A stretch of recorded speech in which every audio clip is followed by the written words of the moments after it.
The letter arrived on a Tuesday, which Marisol Dunne would later say was fitting, because Tuesdays had always been the worst day of the week for her.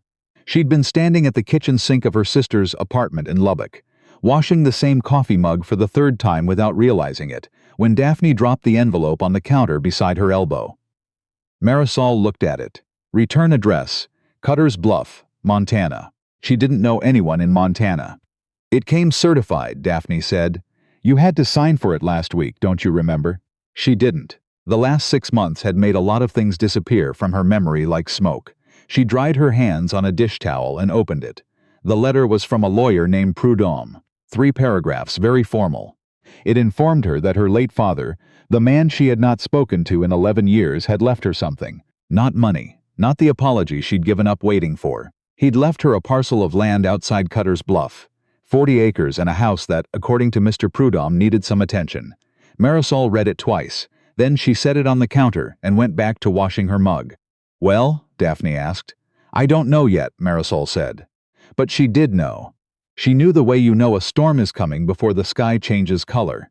She had $18 in her checking account, a cardboard box of belongings under Daphne's guest bed, and a job at a diner that paid $11 an hour and smelled permanently of fryer grease. She had no apartment, no car that ran reliably, and a divorce that had been finalized 5 months ago, after 2 years of a marriage that had taught her, among other things, that she was apparently very easy to leave.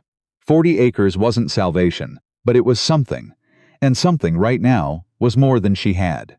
She drove up in early April, her 12-year-old Civic loaded with everything she owned, the back seat piled with garbage bags of clothes and a box of books she couldn't bring herself to sell. The drive from Lubbock was 17 hours. She stopped twice, once for gas, once because she started crying somewhere in Wyoming and had to pull off the highway until it passed.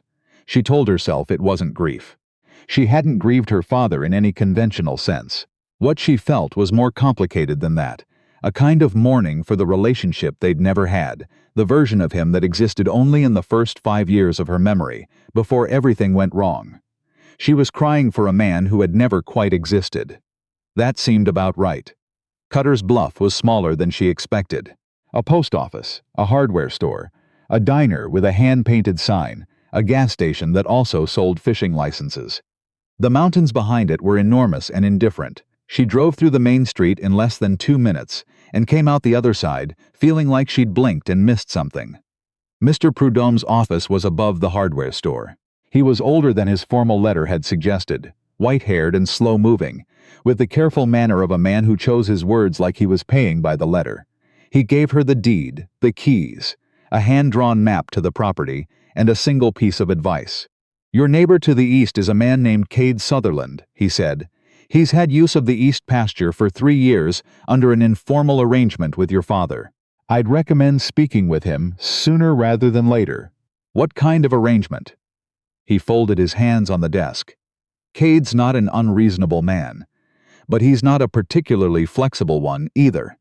She thanked him and left with the map in her hand and the distinct feeling that she had just walked into a story that had already been going on without her.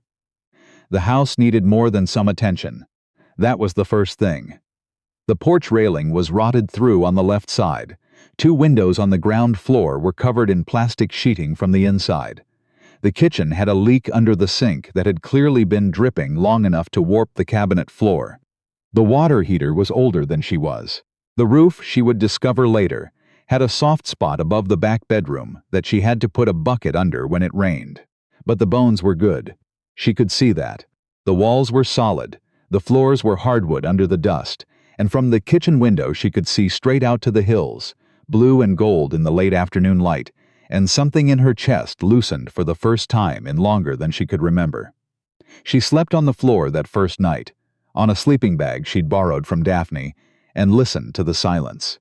There was no traffic, no neighbors arguing through thin walls, no sound of her own breathing echoing in a space that used to belong to someone else's life, just quiet, just wind, just the distant sound of cattle far off to the east. She didn't meet Cade Sutherland for 4 days. She heard him before she saw him. She was in the east pasture, her east pasture. She was learning to say that, trying to figure out why the fence along the property line was in good shape while the rest of the fencing on the property looked like it had given up. when she heard a truck coming up the access road on the other side of the fence. A dark green pickup, well-maintained, going slower than it needed to. It stopped. A man got out. He was taller than she expected, and younger. She'd pictured Mr. Prudhomme's not a flexible man as someone her father's age, stiff and set in his ways. Cade Sutherland looked to be in his mid-30s, broad-shouldered, wearing a faded canvas jacket, and the kind of expression that suggested he'd already decided several things about her before she'd had a chance to speak. He stopped at the fence line and looked at her across it. "You're Ray Dunne's daughter," he said. "I'm Marisol Dunne," she said. "Yes." He nodded once like he was filing that away. "Cade Sutherland, your neighbor, I know. Mr. Prudhomme mentioned you. Did he tell you about the arrangement with the pasture?" "He told me there was one." Cade's jaw shifted slightly. "I've been running cattle on this east section for 3 years. Paid Ray $50 a month for the use. I've kept the fence up in exchange." "That explains the fence," she said. He looked at her steadily. He had brown eyes, she noticed, and the particular kind of stillness that comes not from calm but from a lifetime of practicing it. "I'd like to continue the arrangement." She looked out at the pasture. It was good land. She could see that, even with her limited experience. Flat and well-grassed, with a creek running along the south edge. She had no cattle. She had no equipment. She had no plan whatsoever for this piece of ground. "I'll think about it," she said. Something moved across his face, not quite irritation, but the shadow of it. "All right," he said. "I'll wait to hear from you." He got back in his truck, turned it around, and left. She stood at the fence for a long moment after the dust settled. She didn't know why she hadn't just said yes. It was a reasonable arrangement. It was probably a good deal for her. But there was something about the way he'd said, "I'd like to continue." Not would it be possible, not if you're open to it. That made her want to take her time. She'd spent 2 years in a marriage where things were decided for her before she arrived at the table. She was done with that. She walked back to the house and added fence to the long list she kept on a legal pad on the kitchen counter. April turned into May. She learned things. She learned which hardware store in town gave credit and which didn't, and that the owner of the one that did, a woman named Thora, had known her father and would sometimes mention him in the careful way people mention the dead when they're not sure how the living feel about them. She learned that the diner, Patsy's, had coffee that was inexplicably good for a town this size, and that if she came in after 7 in the morning, all the window seats were taken by the same 4 men who appeared to have no other occupation than being there. She learned that Montana in May could be warm at noon and close to freezing by 8 o'clock at night. She learned that a roof soft spot could wait, but a water heater could not, and that the plumber who serviced this area charged $250 just to show up. She'd taken a job at Patsy's, 3 shifts a week, enough to cover immediate expenses. She was also slowly, cautiously, starting to understand the land, walking it in the evenings after work, learning its low spots and its fence gaps, its water sources. Her father had let the west pasture go almost completely to scrub. The east pasture, Cade's pasture, was a different story. It had been cared for. She called him on a Thursday evening from the house phone, the landline that was still working by some miracle of the previous century's infrastructure. "I'll continue the arrangement," she said when he answered, "but I want it in writing." A pause. "That's reasonable," he said. "And I want 100 a month, not 50. Another pause, longer this time. She waited him out. 75, he said. 90, he said, and she could have sworn she heard very faintly the beginning of something that was almost surprised respect. The agreement arrived at her door 2 days later, printed on paper, signed in his handwriting, precise and angular, the kind of handwriting that didn't waste space. She saw him regularly after that, in the way that neighbors in places like this see each other, at a distance, at the fence, sometimes at the hardware store. He was polite in a way that felt like effort. She was careful in a way that felt like habit. They had brief conversations about practical things. The fence. The creek level. A section of her west boundary she hadn't realized was in dispute with a third parcel. He pointed this out without being asked, and she didn't know what to do with that information, so she just thanked him and wrote it on her legal pad. She heard things about him in town, the way you hear things in small places without asking. That he'd been running the Sutherland Ranch alone since his father died 6 years ago. That he'd been engaged once, and that the woman had left. The version she heard from Thora at the hardware store was vague, But the version she overheard at Patsy's was more specific. The woman had told people she couldn't live that far from anywhere, that Cade hadn't tried again. She could understand that, in the abstract way you understand a wound you can see but haven't touched. The first time he helped her with something she hadn't asked for was in June, during the rain. She'd been on the roof, against the advice of everyone who knew she was planning to be on the roof, trying to nail down a piece of flashing that had come loose and was making the soft spot significantly worse, when the ladder slipped on the wet eave. She didn't fall.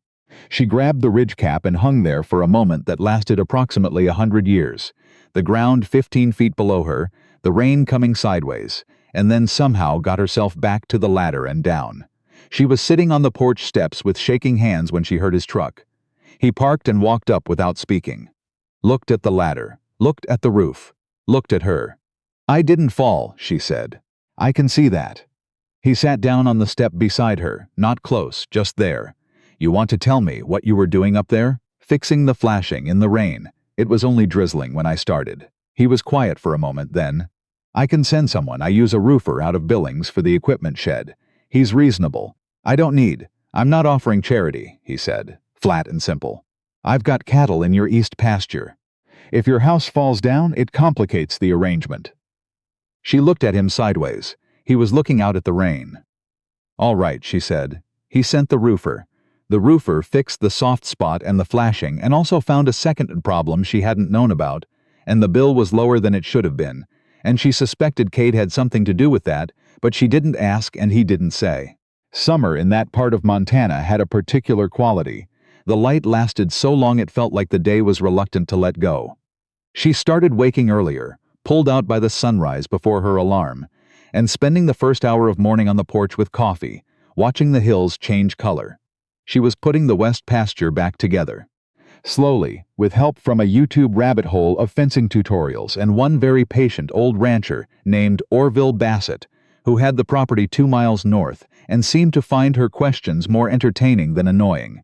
He'd stop by once a week to check her work and not comment on what she'd done wrong, just demonstrate the correct version nearby until she figured it out. "You got a good eye," he told her one afternoon, watching her restretch a section of wire that had been saggy since she arrived. "Your dad didn't have patience for fences. Didn't have patience for much." She kept her hands on the wire. "Did you know him well?" "Well enough." Orville squinted at the hills. He was a complicated man. She'd heard that. It was what people in small towns said about difficult people when they were being generous. She'd decided to accept it as the compliment it was trying to be. In August, the creek that ran along the south edge of the east pasture ran low. She knew enough by then to know this was a problem, not just for her land but for the cattle that depended on it. She texted Cade, which they'd been doing since June, practical things, weather notices, questions about property lines. "The South Creek is low. Are your animals watering somewhere else?" He replied faster than he usually did. "Yes, supplementing from the tank. Creek usually recovers by September, okay? You should check your well pressure. If the water table's dropping, you'll feel it there first." She checked. He was right. She called a well service the next day. She stood at the kitchen sink that evening, looking out at the last light on the hills, and thought about how much she'd learned in 5 months. She thought about who she'd been when she arrived. The woman crying in her car in Wyoming. The woman with $18 and a box of books and no particular reason to believe things would improve. She was still that woman, in some ways. But she was also someone who knew how to stretch wire, who knew her fence lines, who knew the names of the hills visible from her porch. She was someone who had a legal pad completely full and had started a second one. She was becoming someone who belonged here. She hadn't expected that. The trouble arrived in September, which was, she would later think, at least a considerate time of year. The weather was still decent, and she'd had enough months of practice to not be completely blindsided. His name was Derek Shell, and he drove a leased SUV and wore boots that had never seen actual mud. He came to her door on a Tuesday, yes, another Tuesday, with a business card and a very friendly smile, and introduced himself as a land acquisition representative for a company called Meridian Land Partners. He was interested, he said, in her property. Specifically, he was very interested in her 40 acres, and he was prepared to make her a generous offer. The number he named was 3 times what she would have estimated the land was worth. She asked him to leave and told him she'd be in touch. She sat at her kitchen table for a long time after his SUV disappeared, 3 times market value. That kind of number came from somewhere specific, which meant someone wanted this land for a specific reason, which meant there was something she didn't know about her own 40 acres. She called Daphne first, because Daphne was the person she called when she needed to think out loud. Then she sat with it overnight. She didn't call Cade. She told herself it wasn't his business, but Shell came back on Thursday. And this time he knew about the pasture arrangement. He mentioned it, casually, almost offhandedly, as if he was demonstrating that he'd done his research. The adjacent property owner has been using your east section, hasn't he? That might complicate a sale. She walked him to his car herself that time. She stood and watched him drive away and felt a specific cold settling in her stomach that had nothing to do with the September air. He knew about the arrangement, which meant he knew about Cade. Might complicate. Felt less like information and more like the beginning of pressure. She texted Cade that evening. "Can I talk to you tomorrow? About something that isn't cattle or fences." The reply came within a minute. "I'll come to you. 8, okay? Fine." He arrived exactly at 8, which she was learning was simply how he operated. He came in for the first time. She'd made coffee, and he accepted a cup and stood at her kitchen counter and listened while she told him about Shell's visits. She showed him the business card. He held it for a moment and looked at it with an expression that wasn't quite recognition, but was close to it. "I know who Meridian is," he said. "You do. They've been active in this county for about 2 years. 3 ranches have sold to them." He set the card down. "They've been running cattle operations on 2 of the properties they acquired. The third one, Dale Prescott's place, up near the northern boundary, they're not using it for cattle. I don't know what they're using it for. Why would they want my land specifically?" He was quiet a moment. Then, "Your south pasture has water rights attached. Your father maintained them even when he let the land go. Water rights in this part of the state are worth more than the land they're attached to." She looked at him. "And you knew this?" "Yes." She felt the cold thing in her stomach shift slightly. "Did you know when you first came to me about the pasture arrangement?" He met her eyes and didn't look away. "I knew your land had value you might not be aware of. I didn't tell you because it wasn't relevant to our arrangement." A pause.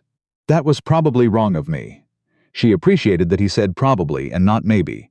It was a specific kind of honesty. "What do you think they want it for?" she asked. "If they're assembling a water portfolio, buying up properties with rights, they'd want to control the upstream sources. Your creek feeds into the Sutherland property before it continues east." He paused. "If they own your land, they own the water. And water upstream of mine means they have leverage over my operation." She looked out the window at the east pasture, where she could see a handful of his cattle moving slowly through the morning light. "So this isn't just about me," she said. "No," he said. "It's not." October brought 2 more visits from Shell, and then a letter from Meridian's actual lawyers. Prudhomme had helped her read it. His expression going carefully neutral in the way she'd learned meant he was concerned. The letter wasn't threatening exactly, but it referenced a historical survey discrepancy on her western boundary, the one Cade had mentioned back in May, and suggested that if the boundaries were in question, the property's legal status might need to be reviewed before she could be considered the clear title holder. It was designed to make her feel uncertain about what she owned. She recognized the tactic because her ex-husband had used variations of it for 2 years. She sat with Prudhomme for an hour and came out with a list of 3 things she needed: a current survey, a title insurance review, and a water rights attorney. The survey was expensive. The attorney was more expensive. She paid for the survey with 3 months of savings and asked Daphne for a loan she hated asking for. Cade showed up the day the surveyors came, which she hadn't asked for or expected. He didn't interfere, just stood near the fence line and watched. And when the lead surveyor had questions about the historical boundary markers, Cade knew where 2 of them were buried. She asked him afterward how he knew. "My father showed me," he said. "He and Ray surveyed this line together before things between them went wrong." She looked at him. "Things went wrong between them?" "Years ago." He paused. "Water." She almost laughed. "Of course." He didn't smile exactly, but something in his face shifted. A small movement at the corner of his mouth. There and gone. It was the first time she'd seen anything close to humor from him. She found she wanted to see it again. The surveyor's report confirmed her boundaries were exactly as described in the deed. The water rights were clear, documented, and entirely hers. Meridian's lawyers went quiet for 3 weeks, and then sent a revised offer, lower than the first, as if they were recalibrating after the survey. She didn't reply to it. She'd made her decision somewhere between the third cup of coffee and the moment she understood what Meridian wanted to do with her water. They weren't going to use it for ranching. They were going to hold it. They were going to hold it the way people hold things they intend to use as leverage, not for productive purposes, but for control. She knew something about being controlled. She was done with it. November was cold in a way she hadn't prepared for. Cold that had a personality, sharp and immediate, coming off the mountains with a seriousness that the Texas winter she'd grown up with had never had. She bought a second space heater and wore her coat inside for 2 weeks, until she figured out that the furnace's thermocouple had a loose connection. Cade fixed the thermocouple. She hadn't asked him to. He'd knocked on her door on a Saturday morning, tools already in hand, and said he'd noticed the smoke pattern from her chimney wasn't right. "You were watching my chimney," she said. "I was feeding cattle in the east pasture at 6 this morning. Your chimney is visible. I wasn't surveilling you." "I didn't say you were." He looked at her for a moment, and she thought she detected a faint heat at the back of his neck that had nothing to do with the cold. "I'll take a look at the furnace," he said. She let him in. He fixed it in 40 minutes. She made him lunch, because it was lunchtime, and she'd made soup and there was no graceful way to not offer it. They ate at the kitchen table, which was the first time they'd ever done anything quite so ordinary together. He ate without ceremony, which she appreciated. He didn't make conversation for its own sake, which she also appreciated. But when she mentioned carefully that she'd decided to reject Meridian's offer and had sent a formal refusal that morning, he set his spoon down and looked at her. "They won't stop," he said. "I know. The boundary survey helped, the water rights documentation helps. But companies like that have attorneys on retainer whose only job is to find angles." "I know," she said again. "I have an attorney too." He looked at her for a longer moment than he usually permitted himself. "You could sell," he said, and the way he said it wasn't an encouragement. It was more like he was making sure she knew that Athey existed. "You'd get enough to start over somewhere with a lot less trouble." She looked at him across the table, at the man who'd sat on her porch steps in the rain without being asked, who'd sent the roofer, who'd known where the boundary markers were buried, who'd fixed her furnace on a Saturday morning because he'd noticed her chimney. "I don't want to start over somewhere else," she said. "I'm not done starting over here." He was quiet. Then he nodded once, and she saw something in his face that she'd seen only in glimpses before, not quite open, but no longer entirely closed. "All right," he said. "Then we figure it out." Meridian's next move came in December, and it was more direct than the letters. Shell appeared at her fence line, not her door, the fence line she shared with Cade's property, on a Tuesday morning when she happened to be out checking the water trough she'd installed for the winter. He stood on the access road on the far side and called out to her across the fence, "Miss Dunne, I was hoping we could talk." She walked toward him slowly. He had someone with her, a second man, younger, holding a clipboard. She didn't like the clipboard. "The property boundary survey you had done," Shell said pleasantly, "actually raises some interesting questions about an access easement. It looks like the road your neighbor uses to reach the east pasture, the one that runs along your northern boundary, may not have ever had legal easement status attached." She looked at him. "Without a formal easement," he continued, "your neighbor's access to his own back pasture could potentially be considered trespassing. We'd be willing to—" "Get off my fence line," she said. He blinked. "I'm sorry? The access road and the fence are my property. You're standing on my fence line without my permission."